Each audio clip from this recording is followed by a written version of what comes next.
할렐루야. 아멘. 여러분 일주일 동안 어떻게 보내셨어요? 잘 행복한 시간 보내셨나요? 자, 5월은 무슨 달이죠? 어떤 달이라고 해요? 5월은? 오, 맞아요. 5월은 가정의 달이라고 합니다. 어린이날도 있었고 어버이날도 있었고 어제는 부부의 날이었대요. 이렇게 가정의 달을 맞아갖고 우리 가족들끼리 어제 나들이 한번 갔다 온 친구들 있어요? 나들이 어디 야외 나들이? 없어? 그럼 같이 맛있는 저녁 식사라도 했다. 그런 것도 없었어요? 네, 예, 아쉽네요. 그쵸? 가정의 달에는 맛있는 것도 보러 한번 가보고, 나들이도 해보고 이러면 참 좋은데, 그쵸? 어쨌든 매일매일이 가정의 달처럼 지내고 있으니까 특별할 이유가 없겠죠? 그쵸? 그래서 그럴 거예요, 아마. 자, 이렇게 우리가 이 가정의 달이 서로 정말 주님의 사랑으로 하나 되는 그런 달이 됐으면 좋겠습니다. 자, 우리가 지금 요즘 요셉에 대해서 배우고 있어요. 요셉에 대해서. 그쵸? 야곱의 아들 요셉에 대해서 12아들 중에 11번째 아들 요셉에 대해서 배우고 있는데요. 자, 오늘의 말씀 제목은 바로 클라이맥스예요. 클라이맥스. 자, 이 클라이맥스가 뭐죠? 뭐죠? 이게 클라이맥스가 뭘까? 자, 우리가 보통 네. 네. 왜 안 넘어갈까요? 한번 더. 네. 반대로. 반대로? 네. 위로? 올려. 네. 네. 왜 안 나죠? 더. 전혀 안 움직이는데. 전혀 안. 네. 아. 네. 네. 여러분, 자, 클라이막스라는 거는 우리가 흔히 영화나 연극, 소설이나 드라마 같은 거 보면은 어떤 사건의 발단이 있습니다. 그리고 그 사건이 막 전개가 되고 위기를 맞고 그 위기가 어떤 최고조에 그 이야기가 최고조에 달하는 그 절정, 그걸 바로 클라이막스라고 하는 거예요. 그 클라이막스에서 잘 정리가 돼서 결말로, 그래서 이야기가 잘 마무리되는 그런 이 소설의 5대 구성 요소가 있어요. 이 소설뿐만이 아니고 우리 드라마에도 그래요. 영화나 연극 이 모든 거에 이 5가지 과정이 꼭 필요합니다. 이 5가지 과정이 없이 너무나 평탄한 집에 태어나서 잘 먹고 잘 살다가 하나님 아버지께 갔다 이러면 정말 편안한 인생이고 좀 부러운 인생일 수도 있지만, 이런 인생을 갖고 우리가 소설을 쓸 수 있을까요? 영화를 만들 수 있을까요? 아니야. 뭔가 진짜 파란만장하고 막 왜 이렇게 내 인생에는 뭐 이렇게 고난이 많고 시련이 많아, 너무 힘들어. 그렇다면 여러분, 혹시라도 내 인생이 좀 파란만장한 것 같다 라고 생각하면 여러분들은 바로 소설의 주인공, 영화의 주인공이 될 수 있습니다. 이렇게 어떤 사건이 막 절정을 이루고 결말까지 가는 이런 상황 속에서 가장 최고조에 달해있을 때, 그때를 바로 절정이라고 해요. 그럼 요셉의 인생에서 절정은 또 어느 순간일까요? 바로 오늘 여러분과 그 요셉의 절정, 최고조 클라이막스를 여러분과 함께 나누려고 해요. 이 요셉의 클라이막스에서 여러분이 느낄 수 있는 하나님의 음성은 과연 무엇일까요? 한번 볼게요. 자, 요셉의 인생에서 바로 사건의 발단은 이거예요. 야곱이 12아들 중에서 이 요셉을 너무 편애한 거야. 요셉을 너무 사랑해서 이 아들에게만 채색옷, 귀족들이 입는 아주 비싸고 관리들만 입는 그런 비싼 옷을 이 아들에게만 지어줬어요. 그러니까 다른 형제들이 얼마나 얘 지식이 질투하는 거야. 너무 미웠던 거야. 그런데 거기에 완전 불에다 기름을 붓죠, 요셉이. 형들한테 자기 꿈 얘기를 막 하는 거야. 내가 이런 꿈을 꿨는데요 막 이러면서 벼집단들이 우리들이 다 같이 가서 벼집단을 막 묶었더니 형들의 벼집단이 나한테 막 절하더이다. 내 벼집단이 우뚝 서고 형들의 벼집단이 날 막 절하는 거예요. 이런 꿈 얘기를 했어요. 그리고 또 한 꿈을 꿨는데 해와 달과 별이 11별이 나에게 절하더이다. 막 이런 얘기를 막 하는 거야. 근데 안 그래도 미워 죽겠는데 아빠가 쟤만 이뻐하는데 얘가 이제 꿈 얘기까지 해서 자기가 아주 높은 자리에 아빠 해와 달, 아빠 엄마가 11별 자기들이 요셉한테 절한다는 꿈을 꿨다고 그걸 2번씩이나 지금 얘기를 하고 있는 거예요. 겹쳐서 이런 꿈을 2번씩이나 꿨다고 요셉이 막 자랑을 한 거야. 그래서 결국 어떻게 됐어요? 이 사건의 발단은 이렇게 아빠의 편애로부터 시작해갖고 이렇게 전개됩니다. 결국 어떻게 됐어요? 노예로 팔려가잖아요. 형들이 죽일까 하다가 우리 손에 피 묻히지 말자. 그리고 애국으로 팔아버려요. 그 애굽이라는 게 지금의 이집트입니다. 이집트. 자, 이집트에 이 노예로 팔아버리는 거야. 그래서 그 왕을 바로라는 이 애국 전체를 다스리는 왕을 바로라고 해요. 이거는 우리가 대통령이라는 칭호를 붙이는 것처럼 이 바로라는 거는 그 사람의 이름이 아닌 그 칭호예요. 왕이라는 칭호. 그래서 바로 메세 다 이렇게 바로들이 애국 왕들은 다 바로라고 칭하는 거예요. 자, 그래서 그 바로를 지키는 친위대장의 집에서 성실하게 잘 있어갖고 사모 그거 가족 총무까지 됐잖아. 그랬더니 그 아내가 또 요셉을 막 유혹해갖고 유혹이 안 넘어가니까 결국 누명을 씌워갖고 옥에 갇히게 되잖아요. 자, 요셉은 이런 위기를 맞습니다.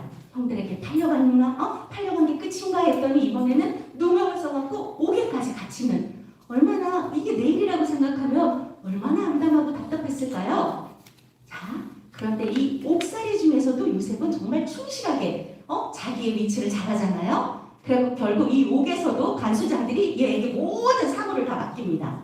자, 그런데 이 일이 어떻게 계속 전개가 되냐면 보세요. 이 감옥이 왕의 제수들을 가두는 감옥이었어요. 그런데 왕에게 음식을 바치는 장관하고 술을 바치는 장관이 뭔가를 잘못해갖고 지금 이 옥에 들어오게 된 거야. 요셉이 있는 옥에. 왕의 바로 밑에 있던 장관들하고 지금 요셉이 만나는 장면입니다. 이들이 하루는 꿈을 꿨는데 둘이 같은 날 다른 꿈을 꿨는데 이 꿈 때문에 막 심란해하고 있었어요. 그러니까 요셉이 와갖고 어떤 꿈을 꿨길래 왜 이렇게 심란해하고 계세요? 우리가 이런 꿈을 꿨는데 해석할 자가 없어서 그래 라고 했을 때, 자, 요셉의 대답을 봅시다. 자, 우리 8절 밑에 8절 보이죠? 우리 다 같이 한번 읽어볼게요. 시작. 그들이 그에게 이르되 우리가 꿈을 꾸었으나 이를 해석할 자가 없도다. 요셉이 그들에게 이르되 해석은 하나님께 있지 아니하나이까 청하건대 내게 이르소서.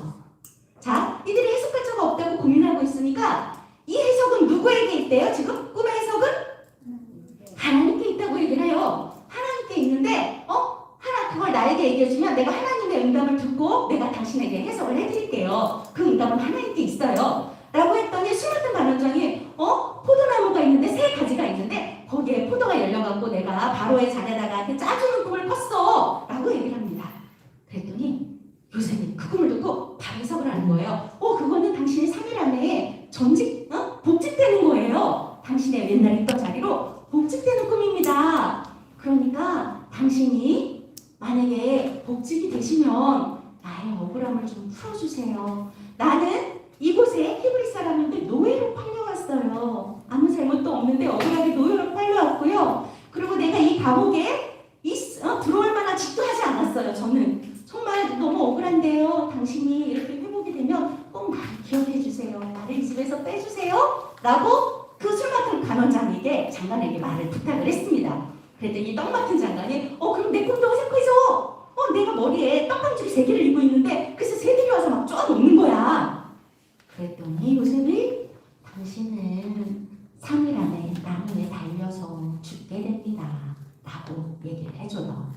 자, 그런데 어떻게 됐냐면 제3일이 바로 바로의 생일입니다. 그래서 잔치가 열려서 요셉이 말한 그대로 술 맡은 간원장은 그 장관은 복직이 되고 원래 있던 자리로 돌아가고 그 떡 맡은 장관은 그대로 나무에 매달려 죽게 됩니다. 이렇게 요셉이 하나님께서 주신 지혜로 해석한 게 그대로 맞아 떨어졌어요. 그런데 이 장관이 그래서 복직이 돼갖고 들어갔는데 다시 궁으로 들어갔는데 요셉을 생각했을까요? 요셉을 기억해냈을까요? 여러분, 기억해내지 못했어요. 그래서 지금 보세요. 처음 시작이 어떻게 돼요? 만 2년 후에 이 술 맡은 장관이 복직되고 나서도 2년이 흘렀어요. 지금 2년 동안 감옥에서 요셉은 계속 있었던 거야. 이제나 저제나 날 언제 풀어줄까 기다렸는데 그게 2년이 간 거야. 여러분 어떻게 생각할까? 난 이러다 죽을 팔짱가 봐. 이러고 그냥 포기하고 그렇게 살았을까요? 자, 근데 여러분 이 2년이라는 기간 동안이 요셉에게는 너무나 답답하고 난 또 이대로 여기서 진짜 늙어 죽나 보다 그렇게 너무 암담한 시기였을 수도 있겠지만 여러분 역사학자들이 얘기할 때 이 2년이라는 시간은 이 애굽의 왕이 안정화되는 시간, 다른 사람들이 다른 형제들이 왕위를 찬탈하기 위해서 막 노리고 그렇게 모략들이 20대였으면 아마 죽었을 수도 있어요. 그 왕위 다툼에 요셉은 죽었을 수도 있습니다. 온전하지 못했을 수도 있어요. 그런데 2년 동안 요셉을 안전하게 감옥 속에서 보호하고 있다가 2년 후에 어떻게 되냐면 자, 바로 왕이 꿈을 꿔요. 아주 이상한 꿈을 꿔. 막 살찐소가 7소가 나타났다가 근데 또 파리한 소가 7개 나타나더니 이 살찐소를 다 먹어버리는 꿈을 꿔요. 흉악해. 이거 뭐야? 이 살찐소를 어떻게 이 파리한 조그만 소들이 다 먹어버릴 수 있지? 그래서 자기서 막 깼어 놀래갖고. 그런데 다시 잠들었는데 또 꿈을 꿉니다. 영겁을 계속 꾸는 거예요. 이번에는 막 무성한 벼이삭이 나왔다가 다시 파리한 벼이삭 7개 나오더니 그 이삭을 다 먹어버리는 거야. 풍성한 이삭을. 이렇게 영겁과 꿈을 꾸는 거예요. 그래서 이 바로가 너무 이상한 거야. 그래서 막 거기 이 나라에 있는 모든 유능한 점술가들, 해석가들, 지혜자들 다 불러요. 다 불러갖고 내 꿈을 해석해봐 빨리. 이게 뭐야 대체 무슨 말이야. 얘기를 했습니다. 그런데 아무도 이게 무슨 뜻인지 모르는 거야. 애굽에 있는 그 이집트에 있는 어떤 유능한 점술가도 해석자도 지혜자도 이걸 풀지 못했어요. 그래서 당장 너희들이 이거 풀지 못하면 다 죽어. 빨리 찾아. 빨리 이거 해석할 수 있는 사람 찾아. 막 이랬더니 그래서 왕한테 말씀드려요. 제가 2년 전에 이런 일이 있었는데 히브리 청년이 정말 정말 내가 까먹고 있었네요. 이게 내 죄입니다. 하고 바로 왕에게 고합니다. 그럼 뭐해? 당장 데려가. 얼른 데려가. 그래서 얼른 지금 이 요셉을 그 감옥에서 끌어와갖고 자 이렇게 감옥에 있는 사람 얼른 내려오라고 해갖고 옷도 갈아입히고 수염도 닦고 깨끗하게 해갖고 그렇게 이제 바로 왕에게 데려갑니다. 자 바로 앞에 딱 나갔어요. 요셉이 하는 말이 아까 했던 말하고 똑같습니다. 자 우리 요 16절 한번 다시 한번 같이 읽어볼게요. 시작. 요셉이 바로에게 대답하여 이르되 내가 아니라 하나님께서 바로에게 편안한 대답을 하시리이다. 자, 내가 꿈 해석을 내가 해요? 아니요.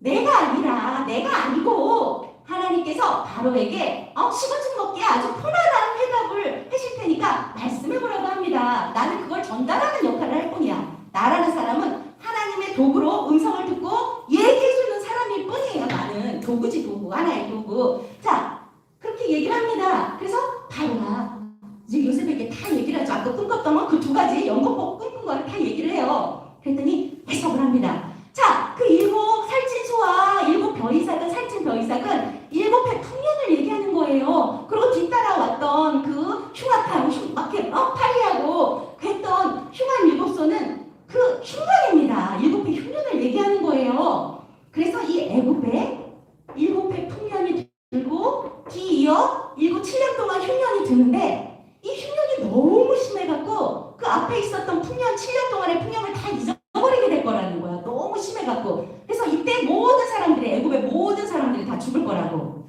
그러니 어떻게 해요? 자 이렇게 해서 꿈에 대한 해석을 완전히 맞췄어요. 요셉이 꿈의 해석을 완전히 맞췄죠. 근데 해석을 맞춘 걸로 딱 끝나지 않습니다. 자 그러면서 거기에 대해서 뭐라고 얘기하냐면 이렇게 2번씩이나 하나님께서 당신에게 이 꿈을 꾸게 하신 거는 이 꿈이 지금 즉시 이제 행하실 거기 때문에 준비하라는 겁니다. 준비하라는 거예요. 애굽의 모든 사람들이 죽지 않게 준비하라는 거예요. 그래서 명철하고 지혜 있는 자를 뽑아서 이 애굽의 관리자로 세우세요. 그래서 나라의 감독관을 다 세우게 해갖고 이 7년 풍년 동안 창고를 막 많이 지어갖고 거기다가 풍년 동안 있었던 그 곡식들을 막 저장을 해갖고 7년의 흉년을 대비하게 하세요. 라고 그렇게 대답을 해줍니다. 자 여러분 생각을 해보세요. 요셉이 이렇게 꿈을 해석하는 걸로 끝나지 않고 거기에 대한 대비책까지 완벽하게 왕에게 제시를 하고 있습니다. 그러니 다들 놀란 거야. 이 히브리 청년이 대체 누군데 이렇게 꿈에서 뿐만이 아니고 완벽한 대비책까지 해결책까지 주는 거야? 그래서 이 일을 너무 좋게 여긴 거야 지금. 이 일을 좋게 여겼다는 게 이 꿈 해석한 이게 진짜 이 사람 대단하다. 그래서 바로가 이렇게 얘기합니다. 이 하나님의 영, 이 바로란 우리가 얘기하는 하나님을 얘기하는 게 아니에요. 이 사람들이 얘기하는 그냥 어쨌든 모든 신들을 다스리는 그 높은 신, 그 신이 이렇게 신이 감동된 사람은 이게 요셉밖에 없을 거라고. 이렇게 명철한 사람이 너 말고 어디 있겠니? 그래서 어떻게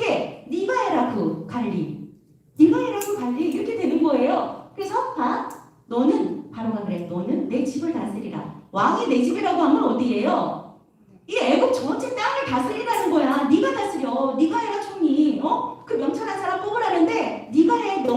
너처럼 명철한 사람이 어딨어? 하나님의 영에 감동된 사람이 어딨어? 신하고 이렇게 가까운 사람이 어딨어? 네가 해. 이렇게 하고 총리가 되는 거예요. 그래서 하루아침에 노예에서 감옥에 있던 그 요셉이 지금 뭐가 됐어요? 애국의 총리. 자, 여러분 총리라는 건 자, 우리나라의 대통령과 같은 존재예요. 이 왕이란 존재는 하나의 명예직이에요. 전통적으로 위에서 명예로 이렇게 앉아있는 사람이고 모든 정치와 행정은 다 이 총리가 하는 거예요. 그거를 하루아침에 완전 인생 역전이죠. 180도 받는 거예요. 180도. 완전히 바뀝니다. 자, 근데 여러분서 요셉의 나이가 나온 거 있습니다. 자, 요셉이 애국왕 될 때 몇 세 때예요? 30세. 30세였대요. 30세. 자, 여러분. 자, 이렇게 여러분에게 그래서 묻고 싶어요. 자, 요셉의 이 지혜는 어디에서 나오는 걸까요? 요셉이 그때 아빠에게 그렇게 막 채색 옷 입고 애굽에 팔려갈 때 나이가 17세입니다. 17세. 17세 소년이라고 앞에서 창세기 37장에 언급이 되어 있었잖아요. 17세 때 채색 옷을 입고 형들의 일을 아빠한테 막 얘기하고 전달하는 그런 역할을 했던 사람이에요. 17세. 그럼 30세면 지금 몇 년이 지났어요? 13년. 13년이 지났습니다. 자, 13년 동안 요셉은 어디 귀족학교 다녔어요? 학교 다녔나요? 아니죠. 감옥에만 있었고 노예로 그냥 가정 총무로 있었던 사람이에요. 배움도 없었던 이 요셉이 어떻게 이렇게 지혜로울 수 있었죠? 학교도 안 가고 누구한테 가정 개인 교사가 있었던 것도 아니고 이 사람은 왜 이렇게 지혜로울 수 있었을까? 여러분 어떻게 생각하세요? 여러분의 질문이에요. 자, 답은 여러분이 생각하세요. 자, 그래서 이렇게 이제 7년의 풍년이 있어서 요셉이 총리가 돼갖고 창고에 곡식들을 쌓았습니다. 그리고 7년이 지나고 나서 이제 흉년이 시작된 거예요. 그러니 언제 그랬냐는데 흉년이 엄청 심해갖고 엄청 심할 거라고 그랬잖아요. 엄청 심해갖고 지금 애국 사람들뿐만이 아니라 그 주변에는 모든 나라들도 다 양식이 없어갖고 쫄쫄 굶고 있는 거야. 죽게 생겼어 지금. 그래서 그만큼 온 세상에 기근이 심했다고 얘기하고 있죠. 이렇게 지금 흉년이 2년째에 접어들었어요. 2년째. 1년은 어떻게든 막 버텼는데 2년째 되니까 다들 막 죽게 생겼는 거야. 그래서 다들 애굽에 곡식을 사러 옵니다. 자, 그렇다면 이 야곱의 형들도 지금 먹을 게 없을 거네요. 이 야곱의 가족들도. 그래서 어떻게 됐겠어요? 아버지가 이 형들한테 애굽에 가서 양식을 사오라고 시킵니다. 양식을 사오라고 시켜요. 그런데 베냐민은 이룰 수 없으니까 요셉처럼 베냐민까지 이루면 어떡해. 그래서 베냐민은 자기가 데리고 있고 10명의 형들만 보냅니다. 애굽에.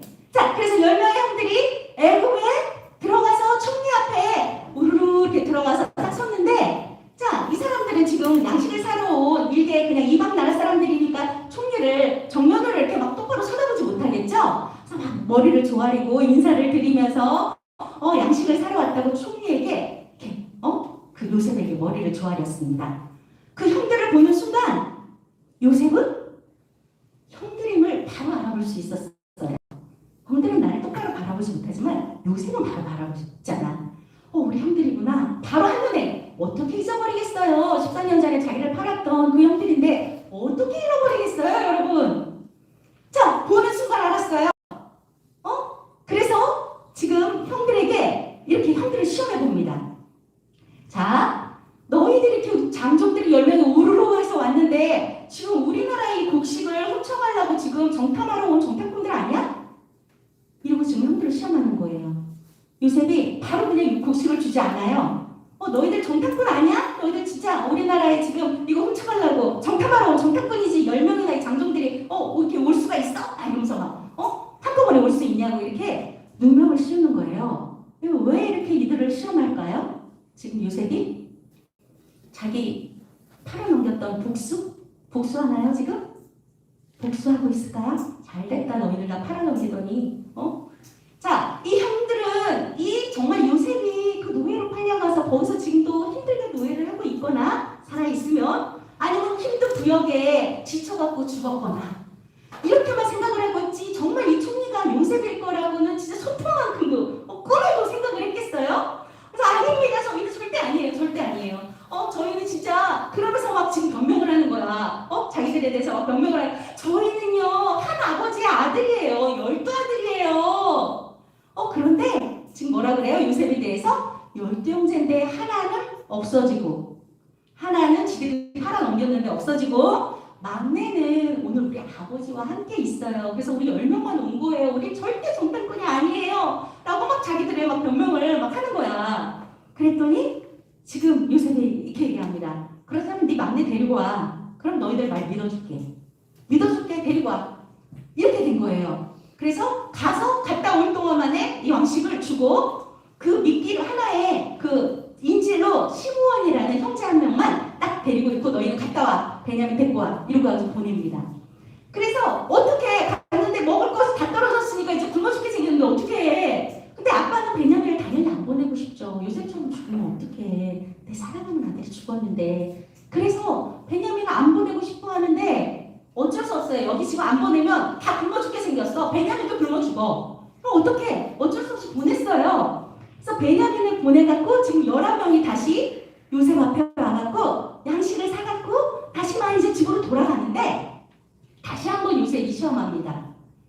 베냐민의 자루에다가 은잔, 자기가 정치고 어떤 그런 용도로 사용하는 그 은잔을 베냐민의 자루에다 넣는 거예요. 그래놓고 이들이 막 열심히 신한다고 집으로 가고 있는데 다시 딱 겹쳐가고 너희들 다 자루 열어보라고. 내 은잔이 없어졌는데 너희들이 이 손을 악으로 갚아? 못된 것들! 막 이러면서 그 청지기가 밑에, 요셉 밑에 있는 그 관리가 와갖고 이렇게 막 하는 거예요. 우린 절대 훔치지 않았다. 우린 절대 훔치지 않았어요. 우린 정말 정당해요. 이러면서 막 펼쳐서 보여줬는데 어떻게 됐어요? 그 은장이 당연히 숙였으니까 베냐민의 자루에서 나오지. 그랬더니 형들의 반응이, 여러분, 형들의 반응이 지금 바뀌어 있는 거예요. 지금 어떻게 했대요? 그들이 옷을 찢고 다시 자기 짐들을 다 실어갖고 집으로 가는 게 아니고 요셉이 있던 성으로 같이 돌아갑니다.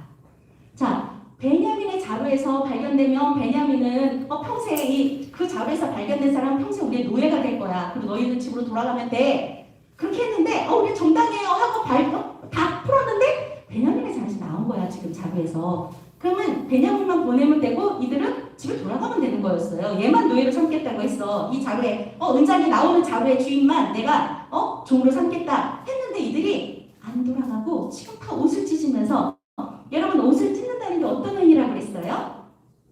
정말 애통하고 정말 회개하고 그런 마음을 표현하는 게 바로 옷을 찢는 의미예요. 내 살을 찢는다는 마음으로 옷을 찢어서 내 살이 다 보여지게 하는 그런 부통한 표현인 거예요, 이게. 그래서 그들이 다 돌아갑니다. 다시 요셉에 해서 돌아가갖고 지금 요셉 앞에 섰어요.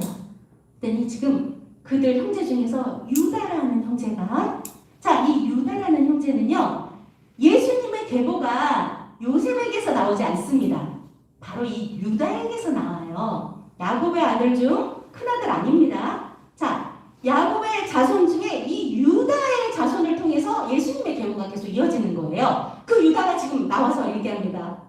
요셉 앞에 엎드려갖고 나를 인질로 삼으시고 여기 베냐민을 보내달라고 지금 그렇게 얘기를 하고 있는 거예요. 왜 그러냐면, 자, 뭐라 그래요? 그의 형은 죽고 요셉은 죽고 그의 어머니가 라헬이 남긴 자식이 이 요셉하고 베냐민 둘밖에 없어요. 근데 이 야곱이 가장 사랑했던 아내가 누구예요?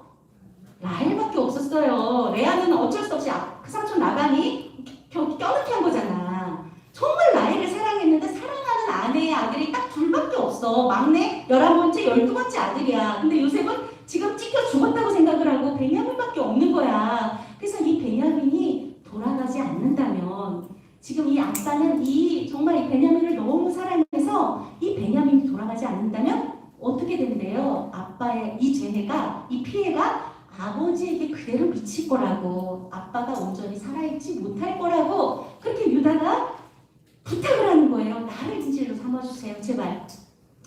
자, 여러분, 여기서 여러분 느끼는 거 없어요? 이 형들이 지금 요셉은 어떻게 했어요? 요셉만 사랑한다고 팔아넘겼잖아요. 죽이려다가 팔아넘겼잖아. 그렇다면 지금 이 베냐민은 요셉하고 똑같은 상황입니다. 상황인데 지금 형들은 어떻게 바뀌어 있어요?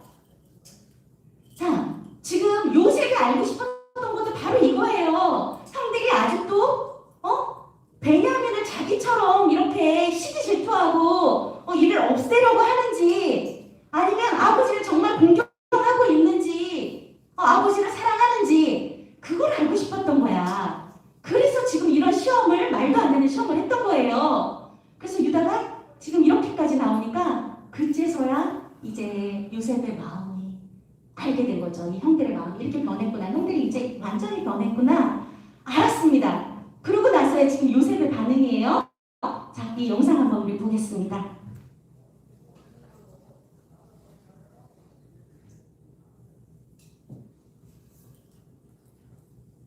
제45장 요셉이 시종하는 자들 앞에서 그 정을 억제하지 못하여 소리치고 모든 사람은 나에게서 물러가라 하고 그 형제들에게 자기를 알리니 그때 그와 함께한 다른 사람이 없었다. 요셉이 큰 소리로 우니 애굽 사람에게 들리며 바로의 궁중에 들리더라. 요셉이 그 형들에게 이르되 나는 요셉이 내 아버지께서 아직 살아계시니까 형들이 그 앞에서 놀라서 대답하지 못하더라. 요셉이 형들에게 이르되 내게로 가까이 오소서. 그들이 가까이 가니 나는 당신들의 아우 요셉이고 당신들이 애굽의 판지다. 당신들이 나를 이곳에 팔았다고 해서 근심하지 마소서. 안탄하지 마소서. 하나님이 생명을 구원하시려고 나를 당신들보다 먼저 보내셨나이다.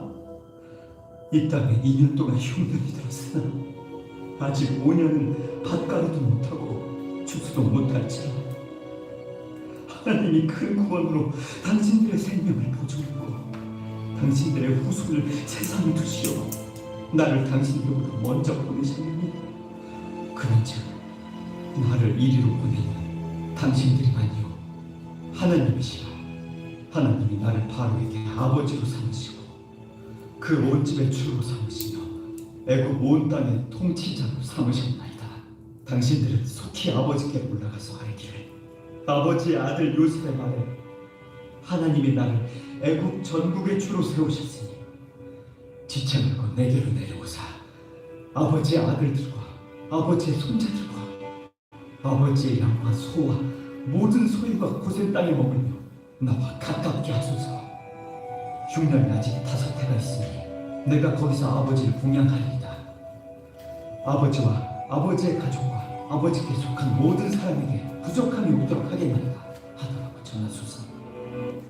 네, 어때요 여러분? 와, 진짜 정말 이 요셉의 이 일대기에서 가장 감동적인 장면이 바로 이 장면이라고 얘기합니다. 자, 형들이 이제 예전에 나를 팔아 넘기던 그 형들이 아니구나. 이제 형들이 변했구나. 그걸 알고 자기의 존재를 밝혀요. 내가 요셉입니다. 그랬더니 다들 뭐래요? 놀라고 믿지 않는 거야, 그 말을. 그런데 요셉이 쐐기를 박죠. 당신들이 애굽에 판 요셉이라고 얘기합니다. 자, 애굽에 팔았다는 걸 아는 사람, 이 가족 중에서 아는 사람은 누구밖에 없어? 이 형들하고 요셉밖에 없어요. 아빠는 어떻게 알고 있어 지금? 동물에게 잡아먹힌 줄 알고 있어요. 옷에 피를 묻혀갖고 갔잖아. 그리고 아까 요셉 이 형들이 얘기할 때 계속 뭐라고 그래? 하나는 없어졌고 라고 얘기하고 다음에는 죽었다고 얘기합니다. 절대 팔았다는 얘기를 한 번도 하지 않았어요. 그런데 요셉이 자기 입으로 형들이 애굽에 판 자라. 자, 이 사실을 아는 건 형하고 요셉밖에 없습니다.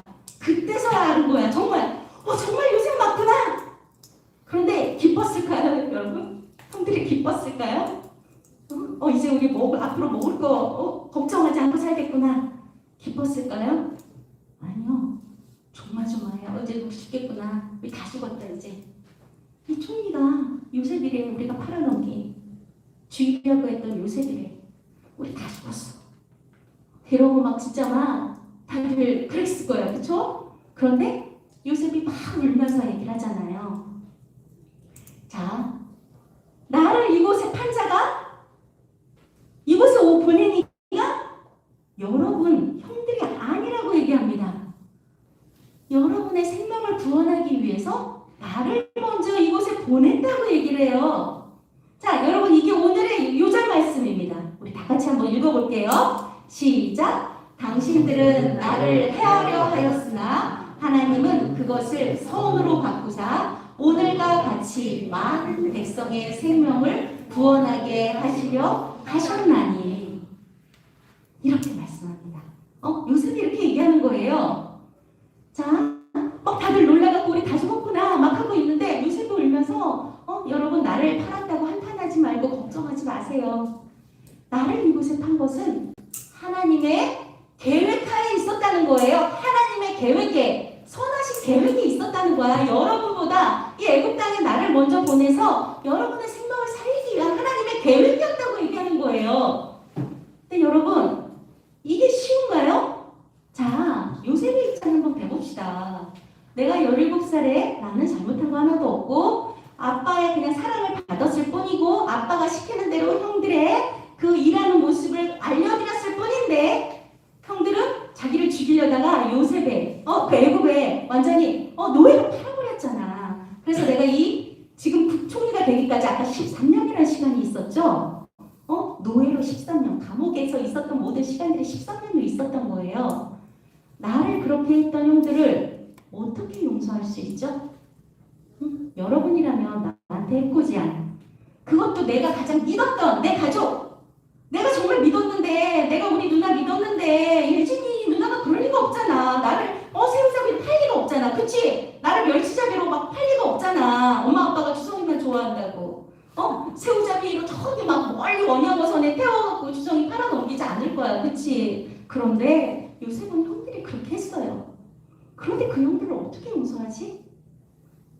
어떻게 용서할 수 있을까? 나라면 못합니다. 그런데 자, 요셉의 특징이 있어요. 창세기에 형통이란 말이 5번 나오는데 요셉에게만 3번 나온다고 그랬죠. 요셉을 지칭할 때 형통이란 말이 3번이나 나와요. 다른 건 한 번은 야구, 한 번은 어디 다른 사람 해갖고 5번밖에 안 나오는데 그 형통이 바로 요셉에게만 3번이 지칭한단 말이에요. 자, 형통이 뭐라 그랬어요? 하나님이 함께 하시는 게 형통이라고 그랬습니다. 그쵸? 자, 요셉을 어떤 사람 하면 형통한 사람이라고 할 수 있어요. 근데 우리들이 생각할 때 그의 인생이 과연 형통했나요? 노예로 붙잡혀가고 진짜 감옥살이하고 이게 무슨 형통이야. 그런데 하나님이 함께 하심으로 그는 형통한 사람이었다고 얘기해요. 그래서 그렇게 감옥에만 있었는데도 그는 어떤 사람이었어요? 굉장히 지혜로운 사람. 하나님의 음성을 듣고 꿈을 해석할 뿐만이 아니라 거기에 대한 대비책까지 완벽하게 제시할 만큼 정말 지혜로운 사람이었어요. 학교고 뭐고 다 필요 없어요. 자, 하나님이 함께 하시면 나의 지혜, 나는 성실하게. 요셉 학교 다닐 필요 없다는 얘기 아니에요? 요셉은 감옥 속에서도 엄청 성실했고 노예로 있으면서도 보디발 장군 그 가정하에서도 엄청 성실했어요. 그래서 가정 총무까지 했던 사람이잖아요. 여러분 있는 그 자리에서 가장 정말 성실하게 있어야 돼요. 하지만 그게 전부가 아니야. 하나님과 함께하는 사람은 지혜도 주시고 필요한 모든 것, 내 상황, 나 가난해. 이런 상황과 문제에 내가 막 휘둘려서 나 불행해.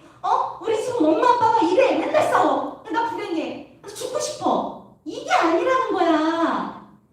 내 문제나 형편 아무것도 상관없고 하나님이 나와 함께 하시기 때문에 나는 형통한 사람이야. 내가 제일 잘 나가는 사람이라고. 그런 마음이 있기 때문에 나의 이 상황을 신세 한탄하면서 형들 죽일 거야. 만나면 내가 꼭 복수할 거야.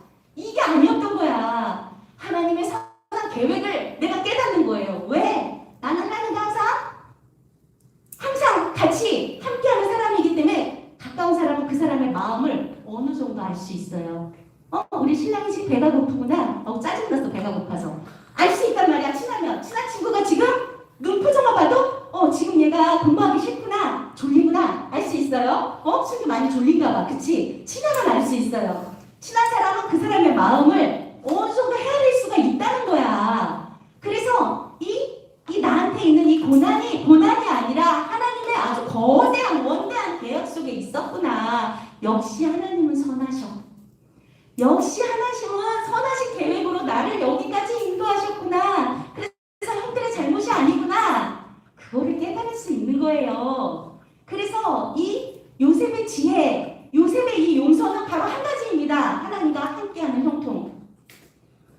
함께해서 하나님의 뜻을 알고 하나님의 계획을 알고 그게 바로 요셉의 형통인 거예요. 요셉이 지혜로울 수 있었던 이유. 그래서 이 성경책에 요셉에 대한 이야기가 이렇게 많이 실린 거야. 예수님의 계보도 아닌 사람이 이렇게 많이 실린 거예요. 여러분 우리 모두 이 요셉의 이 형통함을 우리가 가져야 돼요. 하나님과 친밀하게 같이 하면 지금의 내 이 현실 아무것도 아니에요. 이거를 넘어서 하나님은 더 큰 위대한 계획을 지금 세우고 계시다니까. 그림을 그리고 계세요. 지금 이 문제 아무것도 아닙니다. 이 문제에 내가 막 이렇게 끌려다니지 마. 꼭두가시처럼 막 이렇게 끌려다니지 말고 이거 아무것도 아니야. 하나님이 나와 함께 하시니까. 하나님은 어떤 계획이 있으셔. 나를 향한, 나를 사랑하시기 때문에 나를 향한 계획이 있으십니다. 라고 여러분 그렇게 생각하기 축복합니다. 네.